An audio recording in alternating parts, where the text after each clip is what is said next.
আমাদের রানীকে গোসল করাইছে, কারণ ওর গায়ে এতটা কি ছিল আপনাদেরকে ভিডিওর মাধ্যমে দেখাচ্ছি।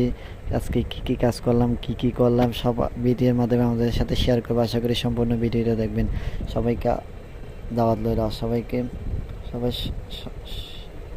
সবাইকে আসসালামু আলাইকুম। সবাই কেমন আছেন? আশা করি সবাই ভালো আছেন। আজকে আমাদের খামারে কিছু আপডেট হচ্ছে, কারণ প্রচুর রোদ আর বৃষ্টি পড়তেছে। বৃষ্টির কারণে মুরগিগুলো ঠান্ডা লেগেছে। এটা হচ্ছে আমার কলা পাকা মুরগি, এটা আলহামদুলিল্লাহ অনেক সুস্থ হয়েছে। আর নিচেগুলো হচ্ছে আমাদের বেবিগুলো আলহামদুলিল্লাহ অনেক সুস্থ আছে, কারণ ভ্যাকসিন করানো হয়েছে। ভ্যাকসিন করানোর পর আরেকটা ভ্যাকসিন বাকি আছে, ওইটা করে নিব ইনশাল্লাহ আর কয়েকদিন পরে।